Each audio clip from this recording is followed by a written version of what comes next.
दोस्तों नमस्कार। पवन सिंह भोजपुरी के superstar, mega star, Bhojpuri film industry के किसी परिचय के मोहताज नहीं है। लेकिन अब ऐसा लग रहा है कि वही जो पवन सिंह है अब भारतीय जनता पार्टी के लिए एक चिंता का कारण बनते जा रहे हैं। भारतीय जनता पार्टी को एक तरीके से नुकसान पहुंचाने की अब कयास कहिए लगाई जा रही है कि पवन सिंह भारतीय जनता पार्टी को खासकर बिहार के अंदर नुकसान पहुंचा सकते हैं। कैसे पहुंचा सकते हैं उसके बारे में भी हम इस वीडियो में चर्चा करेंगे। लेकिन उसके पहले एक चीज़ मैं आपको बता दूं कि आपको याद होगा कि बीजेपी ने, भारतीय जनता पार्टी ने पवन सिंह को बंगाल के अंदर आसनसोल से टिकट दे दिया था, अपना कैंडिडेट घोषित कर दिया था और फिर पवन सिंह ने उस टिकट को वापस कर दिया था बीजेपी को और ये कहा था कि मैं चुनाव नहीं लड़ने वाला हूं बीजेपी के टिकट पे। उसके बाद से काफ़ी समय तक शांत थे, कुछ हलचल दिखाई नहीं दे रही थी। लेकिन अब पवन सिंह का एक ट्वीट आया है और उस ट्वीट के बाद से दोबारा से जो सियासत है वो गरमा रही है पवन सिंह को लेकर के और चर्चाएं जो है वो तेज़ हो गई है कि पवन सिंह अब भी बीजेपी को नुकसान पहुंचा सकते हैं बिहार में। ट्वीट क्या किया है पवन सिंह ने, फिर उसके बारे में हम लोग चर्चा करेंगे। क्या कहते हैं पवन सिंह कि माता गुरु तरह भूमेरु, अर्थात माता इस भूमि से कहीं अधिक भारी होती है और मैंने अपनी माँ से वादा किया था कि मैं इस बार चुनाव लड़ूंगा। मैंने निश्चय किया है कि मैं 2024 का लोकसभा चुनाव काराकाट बिहार से लड़ूंगा। जय माता दी। काराकाट से, बिहार से, ये आरा के पड़ोस का ही क्षेत्र है जो कि आरा पवन सिंह का गृह जिला है। और पहले इनकी जो पहली पसंद थी वो आरा जिला ही थी, लेकिन बाद में पता नहीं कुछ अड़चन आई होगी, इन्होंने ये अब एक ऐलान किया है, ये घोषणा किया है कि मैं काराकाट लोकसभा से चुनाव लड़ूंगा। अब काराकाट लोकसभा से चुनाव लड़ने को लेकर के जब इन्होंने घोषणा कर दिया है तो किस तरीके से बीजेपी को नुकसान पहुंचाएगा, है ना, इसको समझने की कोशिश करते हैं। तो दरअसल जो बिहार के अंदर उपेंद्र कुशवाहा हैं, बीजेपी के साथ मिल हैं, इंडिया अलायंस के हिस्सा हैं, मोदी जी के साथ वो खड़े हैं और बड़ी मुश्किल से मतलब उपेंद्र कुशवाहा को बिहार में एक सीट दी गई है मोदी जी के द्वारा। और वो सीट कौन सी है? वो काराकाट की सीट है। एक और दिलचस्प चीज़ मैं बताता हूँ। आज ही मैं कहीं एक वीडियो क्लिप देख रहा था, मुझे देखने को मिला कि प्रचार के लिए गए थे उपेंद्र कुशवाहा साहब और वहाँ पर जो लोग थे वो खुले तौर पर उनको बोल रहे थे, है ना। जनरली हमारे देश में ऐसा होता नहीं है कि कोई नेता आपके पास अगर वोट मांगने के लिए आता है हाथ जोड़ करके कि भैया हमको वोट दीजिएगा, तो कोई मना नहीं करता है कि हम आपको वोट नहीं देंगे। लेकिन उस वीडियो के अंदर ये साफ साफ चीज़ें दिखाई गई थी कि जो लोग हैं वो उपेंद्र कुशवाहा को बोल रहे हैं कि आप ठीक है, आप आए हैं प्रचार करने के लिए, चाय पानी पीजिए, बैठिए, बातचीत करेंगे, लेकिन हम आपको वोट नहीं देंगे। सोचिए, सीधे मुंह पर मतलब मना। और ऐसी ऐसी चीज़ें हिंदुस्तान के कई राज्यों में चल रही है जहां पर बीजेपी के प्रत्याशियों को भगाया जा रहा है।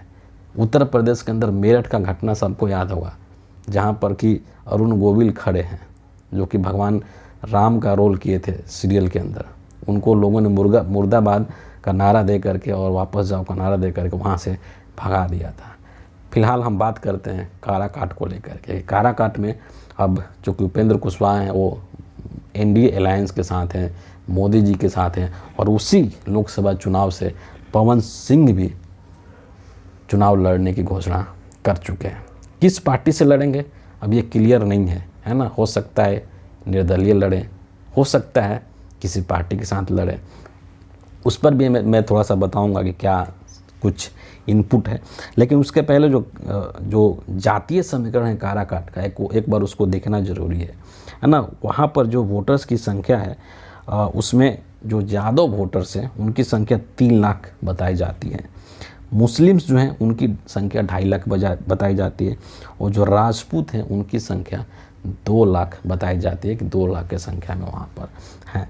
अब देखिए, एक जो मतलब जिसका कोई पुख्ता प्रमाण नहीं है, ठीक है, लेकिन उड़ती उड़ती खबर ऐसी निकल करके आ रही है कि यद्यपि ये कहा जा रहा है पवन सिंह के द्वारा या कि हम निर्दलीय चुनाव लड़ेंगे, लेकिन दूसरे साइड पर एक ये भी चर्चा चल रहा है कि लालू यादव के साथ यानी कि आरजेडी के साथ, तेजस्वी यादव के साथ इनका कुछ चल रहा है बातचीत, और ये संभावना हो सकता है कि ये आरजेडी के टिकट पर चुनाव लड़ ले।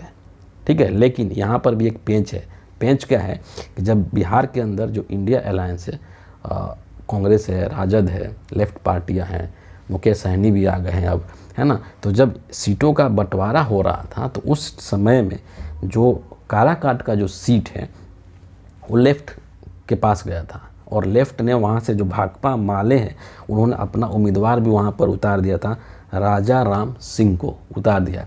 और उपेंद्र कुशवाहा और राजा राम सिंह ये स्वजातीय हैं, एक ही जात के हैं, मतलब दोनों कैंडिडेट सेम कास्ट के हैं। ऐसे में इनके वोटों का बंटवारा हो सकता है, इस चीज़ की पूरी पूरी संभावना है। ठीक है, इस चीज़ को पहले समझ लीजिए।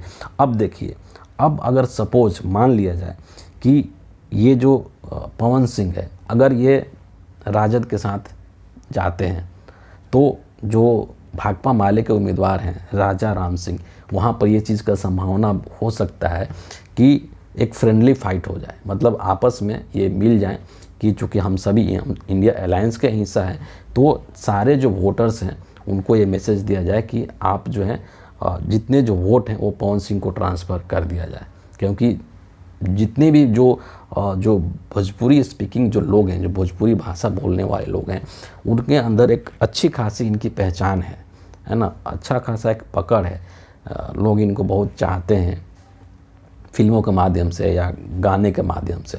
ठीक है, तो वैसी स्थिति में जो यादव वोटर्स की वहाँ पर संख्या सबसे अधिक है, 3 लाख के करीब है। मुस्लिम्स जो हैं वो बीजेपी के साथ जाने वाले नहीं हैं किसी भी हालत में, 2.5 लाख तकरीबन मुस्लिम्स का वोट भी है, और राजपूत, पवन सिंह खुद जो है वो राजपूत है, तो वैसी स्थिति में राजपूतों का वोट भी इनके तरफ आ सकता है, इस चीज़ की भी संभावना है। तो अगर उस सीट से, काराकाट सीट से अगर पवन सिंह चुनाव लड़ते हैं, है ना, और अगर इंडिया अलायंस के तरफ से लड़ते हैं तो पूरी संभावना है कि वहाँ पर उपेंद्र कुशवाहा का मिट्टी पलीद हो सकता है। बड़ी मुश्किल से उनको वो सीट दिया गया है, और इसीलिए दिया गया है क्योंकि 2014 में उपेंद्र कुशवाहा वहाँ से जीत गए थे। हालांकि ये भी कहा जा रहा था कि ये जो उपेंद्र कुशवाहा है वो मोदी से 2 या 3 सीटों का डिमांड कर रहे थे, लेकिन इनकी दाल गली नहीं और इनको एक सीट पर ही संतोष करना पड़ा, है ना, और बीच में अपनी नाराज़गी भी जाहिर की है कि एक सीट मिलने की वजह से हम नाराज़ हैं, लेकिन उस नाराज़गी का भी कोई असर नहीं हुआ मोदी जी के ऊपर और एनडीए अलायंस के ऊपर। तो ले दे करके बेचारे इनके पास एक ही सीट है, काराकाट का सीट। लेकिन अब पवन सिंह के इस ट्वीट से, पवन सिंह के इस बयान से अब उपेंद्र कुशवाहा की मुश्किलें बढ़ रही है ना, उनकी चुनौती बढ़ रही है कि वो काराकाट सीट पर जीत पाएंगे कि नहीं पाएंगे, ये एक बहुत बड़ा यहाँ पर क्वेश्चन मार्क है।